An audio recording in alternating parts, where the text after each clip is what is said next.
guys, it's Foxy here. Today we're going to be continuing. Today we're going to be continuing Night 2 on Five Nights at Freddy's 4. So let's just get straight into the video.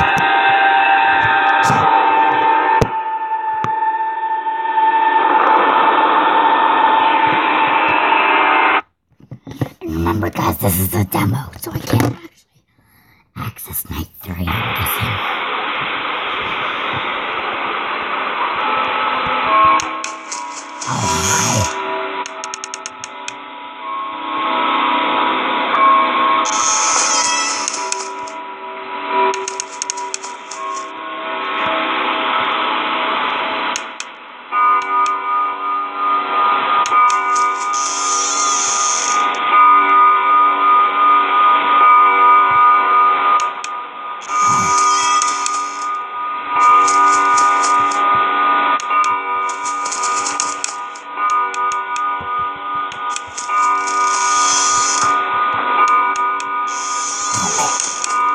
Comment if you want me to play FNaF 2.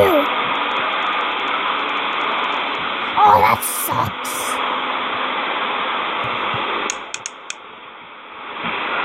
Can you still make videos? Because you have your computer? You said you were grounded from your phone, not your computer. Okay.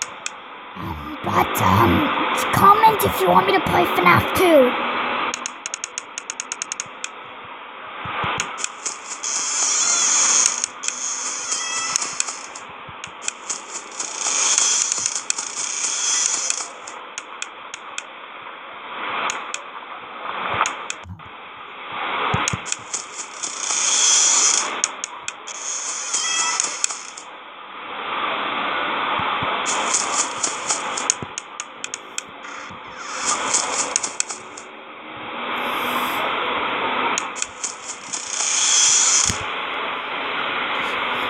No, but do you want me to play FNaF 2? Do you want me to?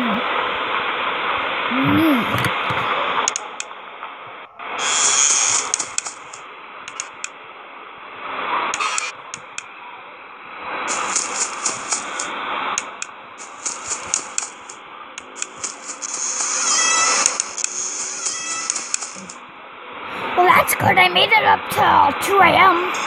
Okay. I'll play FNaF 2, but just reminding you, it is going to be a demo, which is kind of sad, but yeah.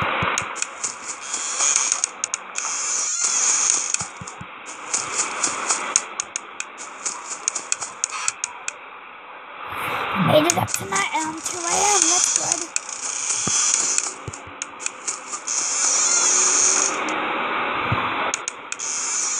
I hope I don't die. Yeah, it is gonna be a demo.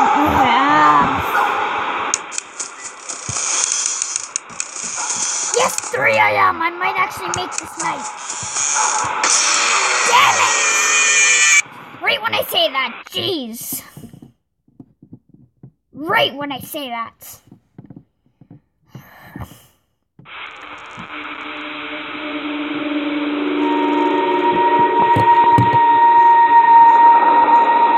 Hold on, guys, I'll be a minute.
Okay, guys, I'm back, and, yeah, you're right. Chica really doesn't want me to make the night.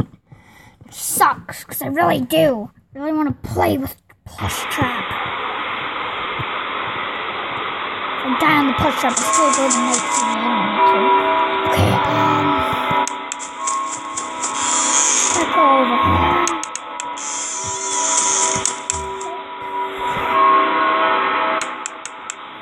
Oh my god, I really hate this.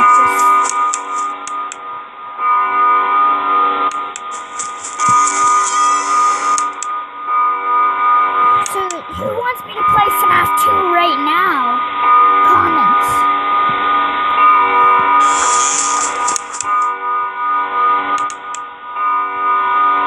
Comment if you want me to play FNaF 2 right now.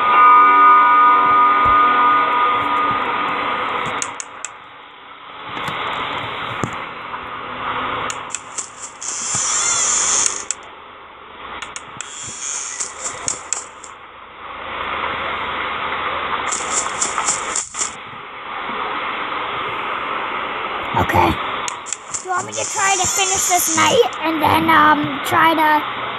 play FNaF 2?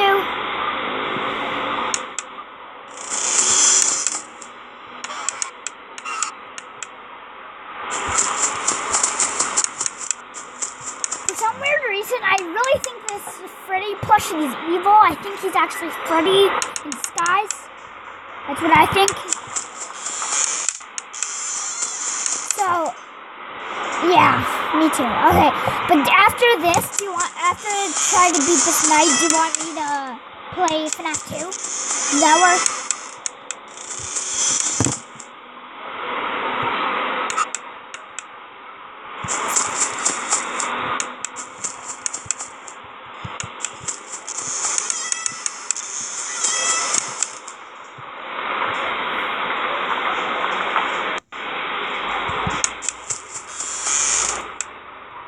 Okay. I'm already at 2 a.m. and I'm doing pretty good.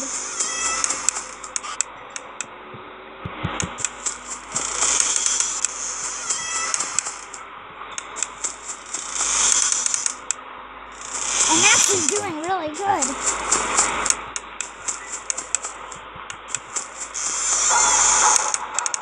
Oh my god, be quiet, dog!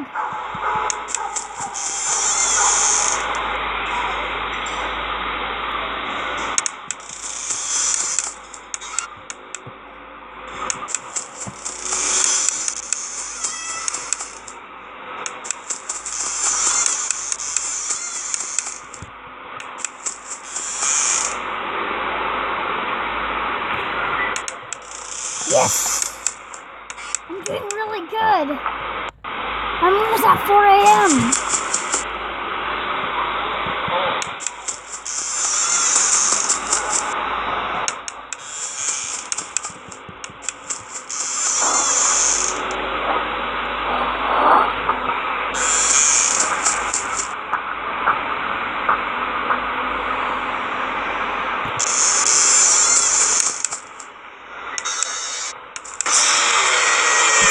Cupcake!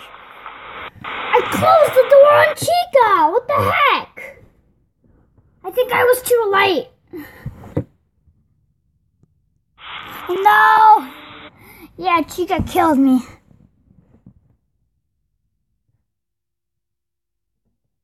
Chicken kill. Yes, and then me, I guess. Night 1. It only goes up to night 2, I think.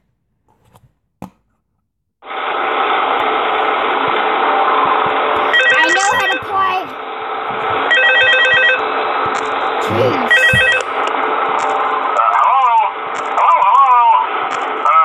Hello and welcome to your new summer job at the new and improved Freddy Fazbear's Pizza. Did you know I'm here to talk you through some of the things you can expect to see during your first week here. Oh my god, I don't care.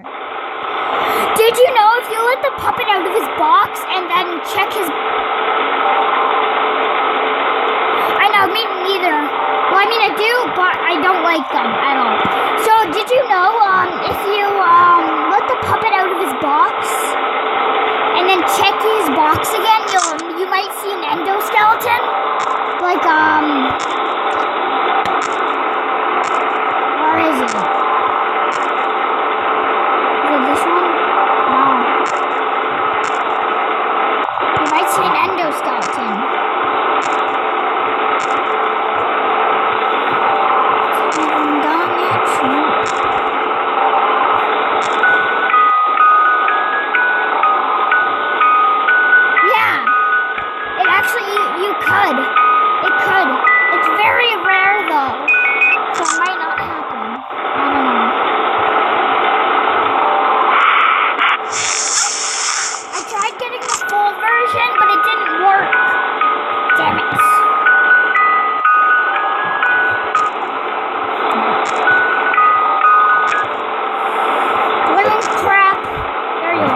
Well, he's working on a vid. Let's go on YouTube to see. It's 8%. Damn it.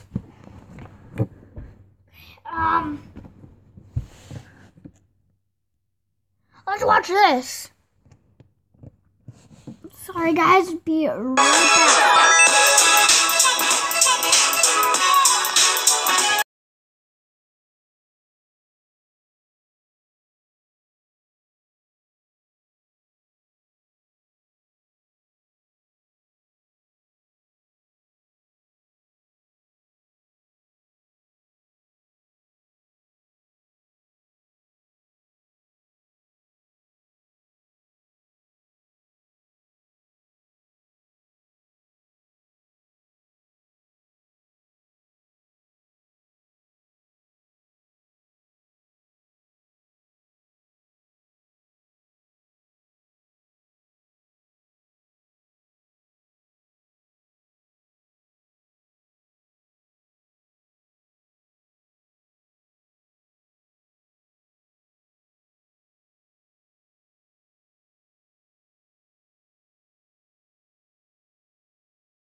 Trailer, which is of course from Nightmare Bonnie, you can see that the flashlight flashing on Nightmare Bonnie gives him a shadow behind him, which begs the question, are these animatronics real, or is it really just a nightmare and or hallucinations? Because if you were hallucinating that these animatronics were scaring you half to death, why would they have a shadow?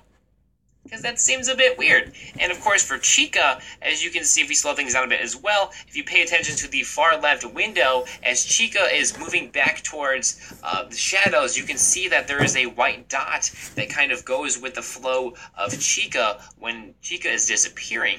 So that kind of begs the question yet again, my friends, what do you think? Do you think these animatronics are real and are really haunting you when you're playing the game, or are these just hallucinations of Wow, these this is actually animatronics? kind of interesting. Number 8, Nightmare Foxy's eye patch. So in the teaser photos we saw a little while back, and of course in this trailer, Foxy still has that design of not having an eye patch at all, which is very odd because in all 3 Five Nights at Freddy's games we've had so far, he's always had an eye patch, and in Five Nights at Freddy's 1 and in 2, That is when true. he basically came to jump scare you, No! the eye patch would move out of the way, basically Why making don't him you use your seem more computer aggressive, which kind of implies to that make a video? him having no eye patch in Five Nights at Freddy's 4 makes it look like he's just gonna be all kinds of aggressive and he's not gonna care too much about what we think. He just wants to scare us, and that's gonna be it.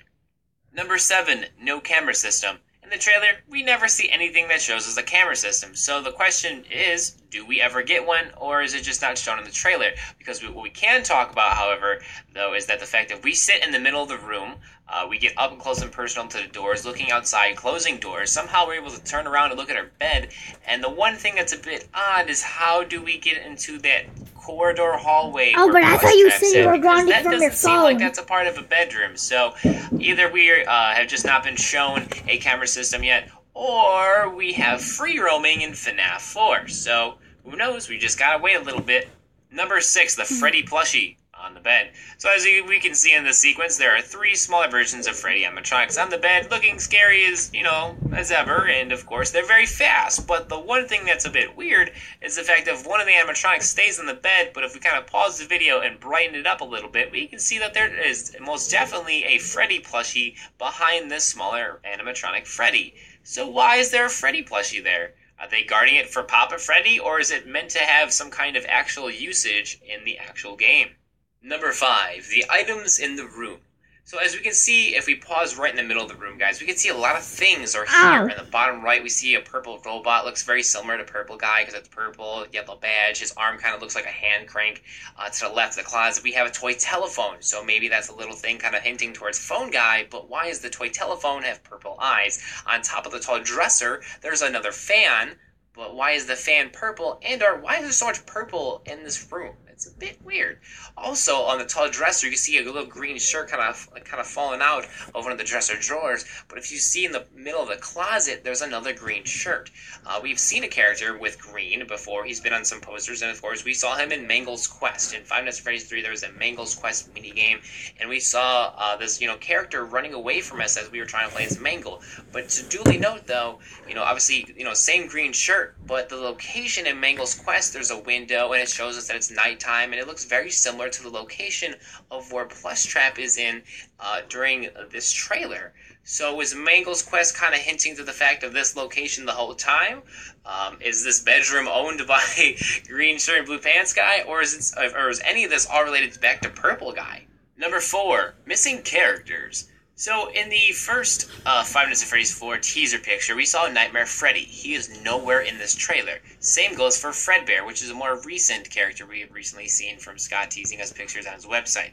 So why is that there is no Nightmare Freddy and or Fredbear, mentioned or shown in this trailer? So it's a bit weird, but also, the anticipation of what do they actually do in this game is going to be very interesting. We do see the little Freddy plushy animatronics that just look scary, but that's not Nightmare Freddy, nor is that Fredbear.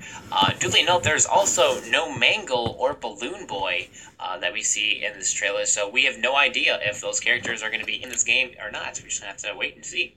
Number 3, Plushtrap. So as we can see in the trailer, guys, Plushtrap is in his own location. He's not in the bedroom. He's not behind us. He's somewhere in the house that obviously we don't know how we get to yet, because there's no camera system shown in the game, and also we don't even know if we're free roaming, but it looks kind of like we're free roaming because the fact that we can walk up to the doors kind of gives me that impression that we're going to be free roaming a bit, or just moving somehow in this game. But we look at Plushtrap, guys.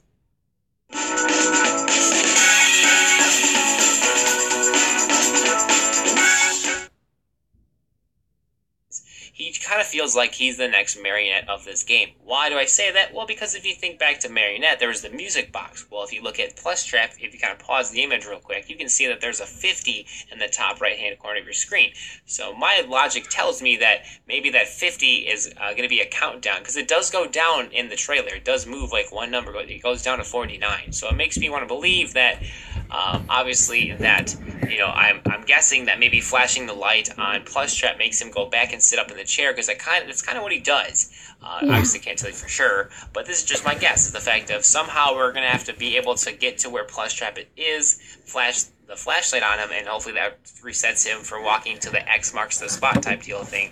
Because, if anything, if he is the next Marionette in this game, or if he is the Marionette of Five Nights at Freddy's 4, it would seem very fitting, because if you look at, Plushtrap, he looks possessed. He looks like some kind of entity is controlling him, or some kind of paranormal activity is going on with Plushtrap to begin with. So, obviously, we haven't seen, again, Marionette in this game. We didn't see it in the trailer or any kind of mention of Marionette. But it's safe to say that Plushtrap is kind of fitting those shoes until we see otherwise. But isn't there a night Marionette? Questions in red text. So, in between shots of the trailer, we get asked these questions. What is it that you think you see?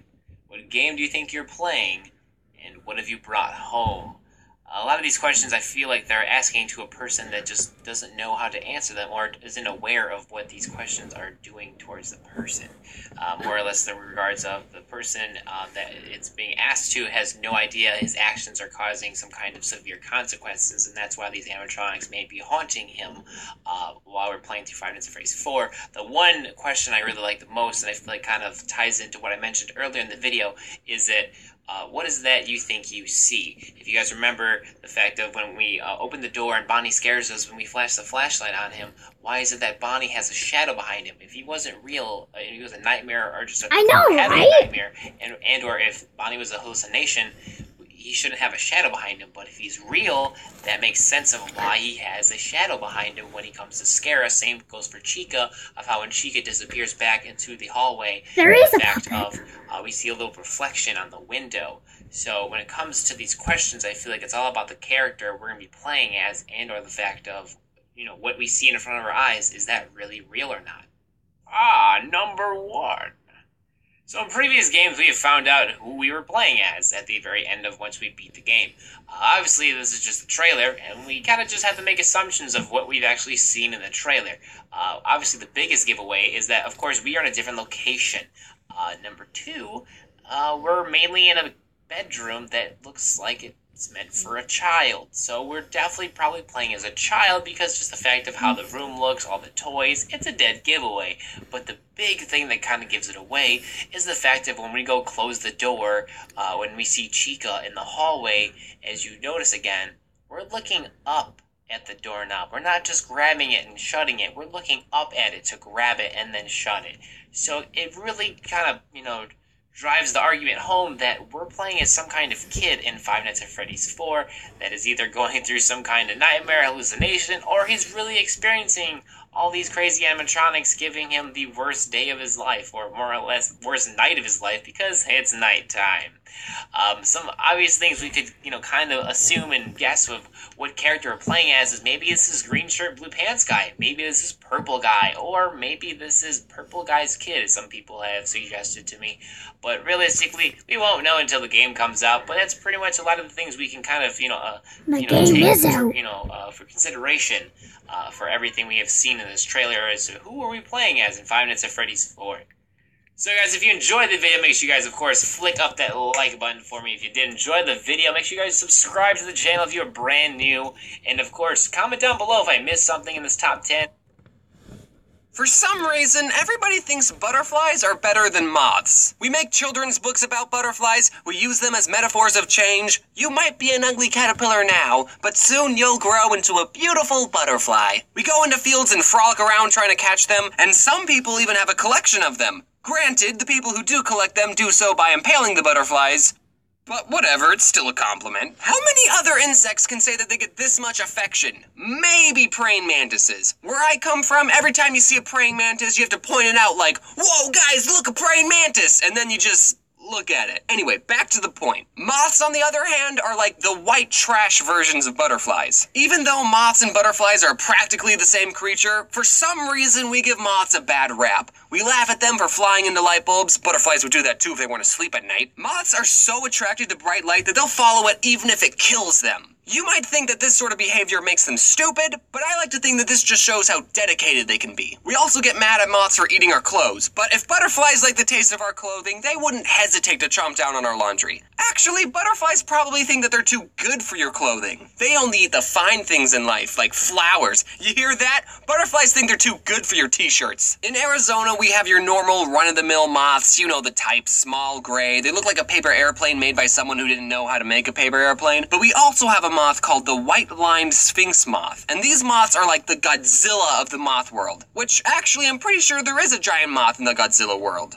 Mothra. This again just shows how much we don't like moths. We turn them into city-destroying monsters. When will the hate end? I'm sure when they filmed Mothra's scenes in the Godzilla movie, they didn't even use any special effects. They just used a normal white-lined sphinx moth. Those things could beat up hummingbirds if they wanted. One night when I was 5 years old, one of these big boys was hanging around at our porch light, cause, moths, they just love themselves some glowing balls of heat. And then when someone opened the door, the moth saw all the other light inside and just flew straight in. More light? This place is absolutely glimmering! Its fate was sealed as soon as it crossed over the threshold. I don't know what the moth did once he was inside our house, but whatever it was, it sure tired him out. Because the next morning, my sister and I found him on the kitchen windowsill just lying there, doing absolutely nothing. He was probably thinking about the outside world and being with his moth brethren, but he'd pretty much given up trying to escape. Because me and my sister just scooped him up and put him into a jar, and he became our new pet. My sister decided to name him Harry. Now some moths are actually quite hairy, but this moth wasn't hairy at all. So that name didn't make any sense, but we were 5, so it didn't have to. Hey guys, don't get too attached to Harry. We poked holes in the lid, we put leaves and sticks in his jar, which might have been a good idea if he was still a caterpillar,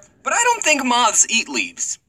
Do they eat leaves? We probably should have just put in a t-shirt. We thought we were taking good care of him. My mom apparently didn't like Harry. She said, "I have a good idea. Why don't you take Harry to your kindergarten class tomorrow and I don't know, maybe he can be the class pet there. This is back when I thought my mom had good ideas, so we decided to take Harry to school, because think of how cool you would be as a 5-year-old showing all your classmates the giant moth you captured. Looking back at the situation, having a class pet whose lifespan that won't make it to the end of the school year isn't a smart idea. The teacher probably didn't want to have to come to school one day and explain to a room full of 5-year-olds why the class pet was lying on its back and not moving. So the teacher suggested, what if we release Harry at recess? Now, a lot of kids' movies that have animals in them, the animals usually don't like being captured. The animals want to be free and live out in the wild. Think Finding Nemo, Spirit, Happy Feet, Free Willy. It was common knowledge to every 5-year-old that all the creatures walking on this green earth wanted to live in the wild. So we were more than happy to put Harry back in his home. When it came time for recess, we all walked outside and were excited to be part of the newly instituted Catch and Release Moth program. We were like those people who put beached whales back in the ocean. Except in this metaphor, the whale was already in the ocean minding its own business, and then 2 dumb kindergartners put it in a plastic baggie and then moved it miles away from its home. It was supposed to be a happy moment seeing Harry get rehabilitated into moth society. But what actually happened was a lot darker. We gathered around the teacher, she opened the jar, but Harry didn't fly out, so then she had to shake Harry out of the jar.